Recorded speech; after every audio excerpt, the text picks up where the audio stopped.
Hello, Acha. Today we are doing some questions related to quadratic equations, which has already been asked in IIT JEE. Right? It's on demand from some of my students. Let's watch it out.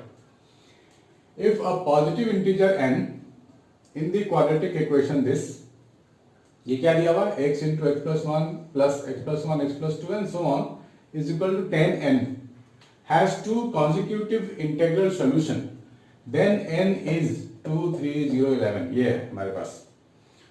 तो सबसे पहले ये जो इतना बड़ा series given है इसको छोटा करके जनरल टर्म लिख लेते हैं. तो क्या लिखें बच्चों? समेशन ऑफ x प्लस 0 आई है, ये x प्लस 1 है, x प्लस 1 है, x प्लस 2 है. तो मैं लिख रहा हूं summation of x plus y minus 1 into x plus y. इसी फॉर्म में है ना.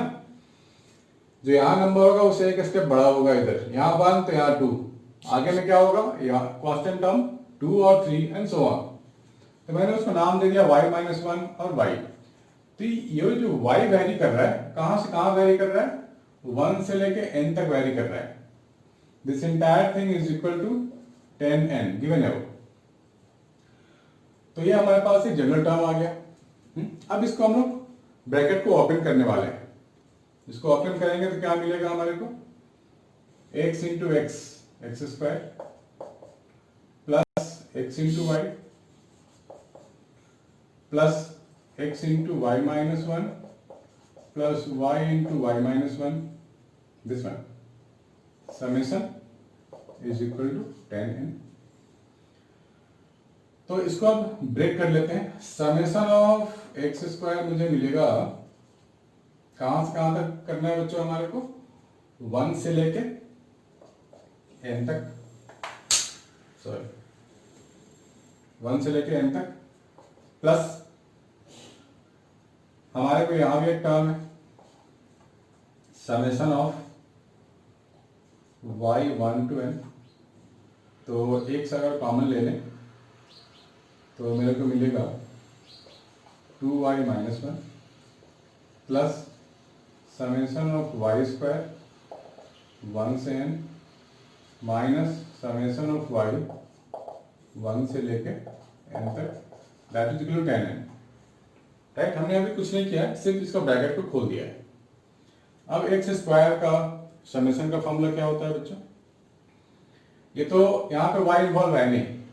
एक्स स्क्वायर का जो टर्म है ना, ये n टाइम्स मिलने वाला है. देखो यहाँ भी एक्स स्क्वायर था, यहाँ भी एक्स स्क्वायर था, तो कितने बार मिलेगा? n टाइम्स मिलेगा. तो ये सिंपल बन जाएगा n times of X square plus, अब इसका सम निकालेंगे हम लोग.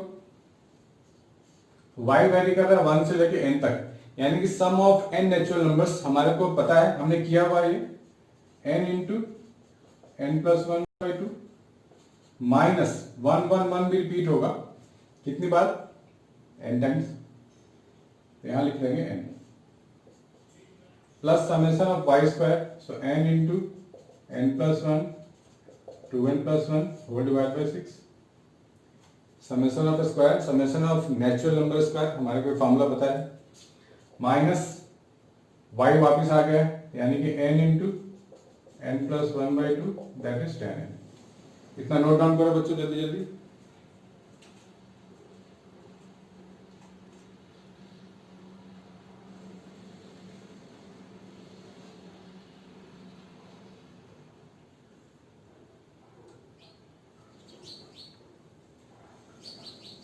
अब इसको सिंप्लीफाई कर लेते हैं. एन एक्स स्क्वायर प्लस ये 2 तो गया,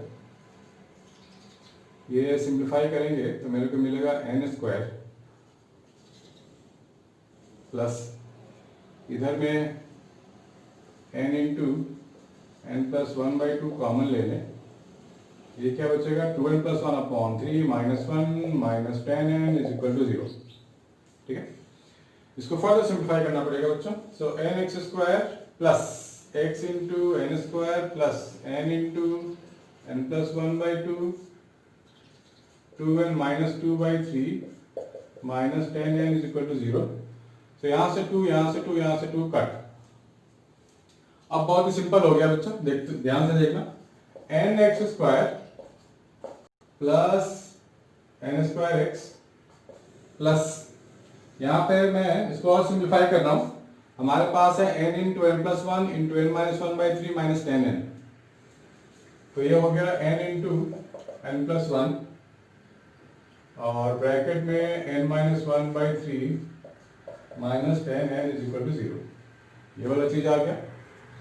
this can make further short n x square plus n square x, n मैंने कॉमन ले लिया, n square minus one minus 30 upon 3 is equal to zero, ये हो जाएगा माइनस 31 है ना, इसको हटा दो, यहाँ लिख लो माइनस 31,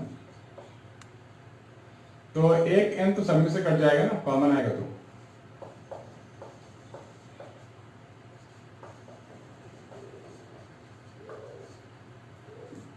ये मिल रहा है हमारे को। बच्चों ध्यान देना, यहाँ पे क्या बोला गया है, टू कॉन्जिक्यूटिव इंटीग्रल सॉल्यूशन, दो कॉन्जिक्यूटिव इंटीग्रल सॉल्यूशन है, एक अगर मैं अल्फा ले लूं तो एक अल्फा प्लस वन लेना पड़ेगा, तो बच्चों उससे क्या होगा, अगर मैं दोनों का डिफरेंस ले लूं दिस माइनस दिस तो वन मिलेगा, और x कैसे सॉल्व करते हैं, minus b plus minus b square minus 4ac upon 2a, तो इसी में से एक अल्फा होगा, एक अल्फा प्लस वन होगा। अब मैं इसमें से अगर माइनस करूंगा दिस माइनस दिस तो मेरे को वन मिलेगा ना, सब दिस माइनस दिस का मतलब वन हो गया, तो माइनस बी बाई टू है तो टर्म खत्म हो जाएगा, मेरे पास क्या बचेगा, मेरे पास बचेगा 2 times of under root b square minus 4ac by 2a, ये बचेगा, 2 तो गया। अब यहाँ पे स्क्वायरिंग कर देते हैं बोथ साइड तो सॉल्व कर लेंगे, ये आ गया मेरे पास A square is equal to B square minus 4ac, A यहाँ पे 1 है, बी यहाँ पे एन स्क्वायर और सी है एन स्क्वायर माइनस 31 बाई 3, तो ऑप्शन में जाके आप यहाँ पे डाल के चेक कर सकते हो कौन सी वैल्यू मैं एन की डालूं ताकि मेरे को आंसर ये पूरा मिल जाए, which one is going to satisfy, n 2 डाल के देख लो सेटिस्फाई कर रहा है कि नहीं, 3 डाल के देखो सेटिस्फाई कर रहा है कि नहीं, 0 डाल के देखो सेटिस्फाई कर रहा है कि नहीं, तो मैंने 11 डाला तो 11 is satisfied here, so d is the option, that's it, note down कर दो।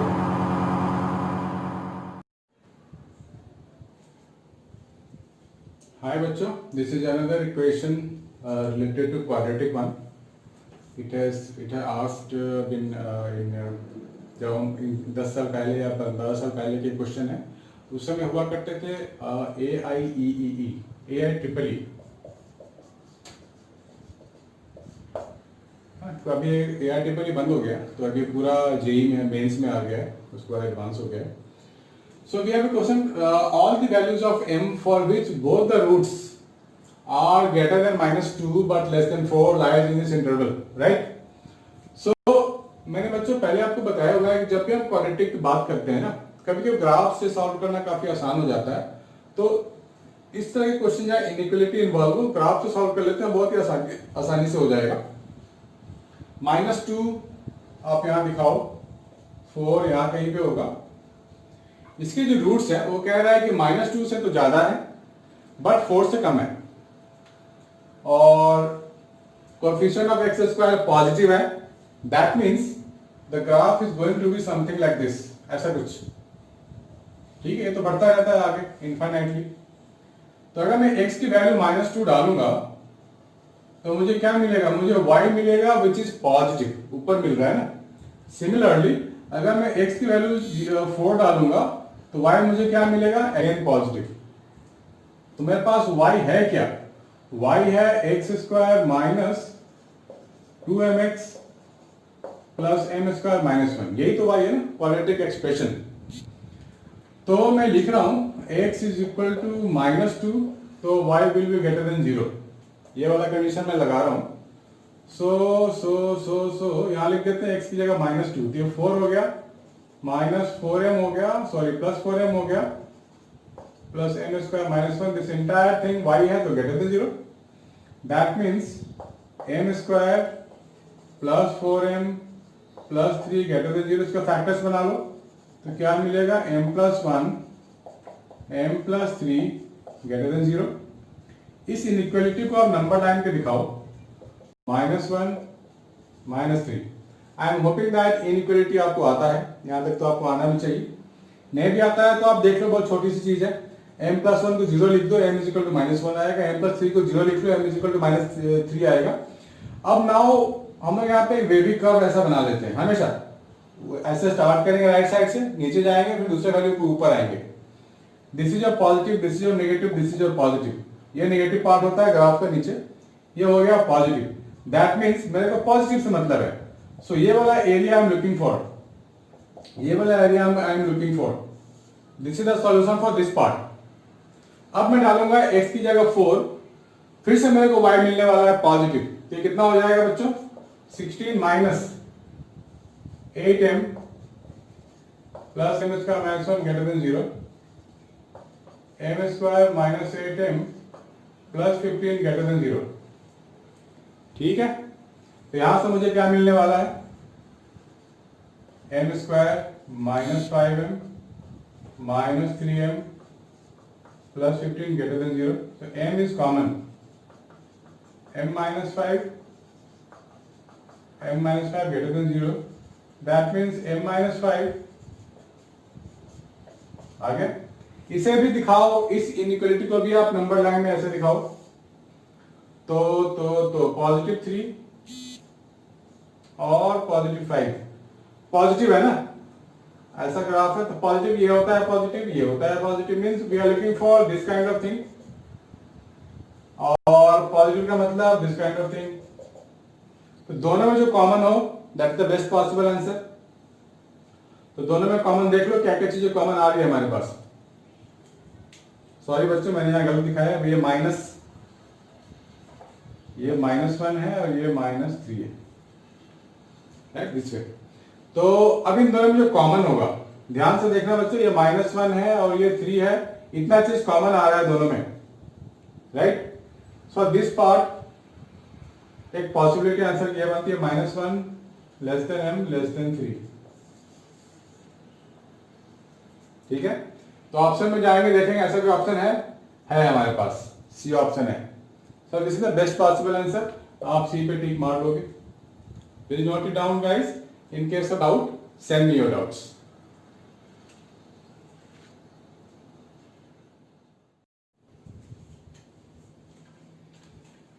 Hello बच्चों, we have questions from quadratic.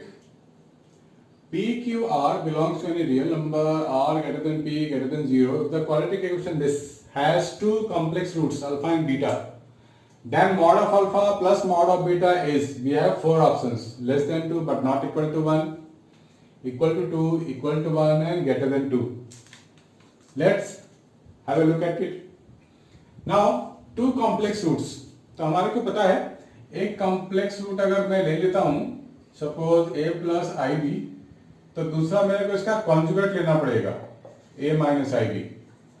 It is a basic rule है, ये आपको पता होना चाहिए कि एक अगर रूट मेरे पास ये है, दूसरा हो जाएगा कॉन्जुगेट, ये वाला।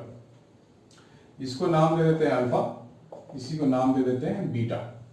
ठीक है बच्चों, हमारे को बोला गया mod of alpha mod of beta की वैल्यू फाइंड करने के लिए। तो मॉड ऑफ अल्फा में निकालूंगा तो मुझे क्या मिलेगा, √a² plus b²। Mod of beta क्या मिलेगा, a² प्लस -b²। तो ultimately alpha and beta remain same, दोनों की वैल्यू सेम आएगी। ठीक है, अब मैं लगाऊं अगर प्रोडक्ट और सम का रूल, प्रोडक्ट एक अल्फा है तो ये माइनस आ गया ना, यहां मैं इसको अल्फा बार भी लिख सकता हूं, एक रूट अल्फा दूसरा अल्फा बार, इसको बीटा बोल रहे हैं हम लोग। सो प्रोडक्ट ऑफ रूट की बात करें अल्फा इंटू बीटा तो हो जाएगा कितना, c/a। ये होता है basic formula, constant term by coefficient of x², so r/p। और हमारे को गिवन क्या है, r is greater then p, that means ये क्वांटिटी है ग्रेटर देन 1। ठीक है बच्चों, तो मैं लिख रहा हूं अल्फा, a को मैं अल्फा की जगह लिख रहा हूं a प्लस आई बी और बीटा को लिख रहा हूँ a minus i b that is equal to r by p. तो ये मेरे को मिलेगा a square plus b square r by p. अब यहाँ मॉड अल्फा है यानी कि ये वाला चीज है, मॉड बीटा ये वाला चीज है, दोनों का सम करेंगे तो मुझे क्या मिलेगा, twice of under root a square plus b square, इसी का सम तो मुझे चाहिए। तो कैसे आएगा ये सम, मैं यहाँ पे रूट लगा दूं दोनों, ऐसा ऐसा रूट लगा देते हैं, और यहाँ 2 भी है तो यहाँ 2 लगा दो, यहाँ 2 लगा दो। तो ये जो पूरी क्वांटिटी है आर ग्रेटर देन पी, तो ये तो 1 से ज्यादा होगा। So this entire thing will be greater than 2, right? So our answer is greater than 2। So simple, इसको नोट डाउन कर लो बच्चों।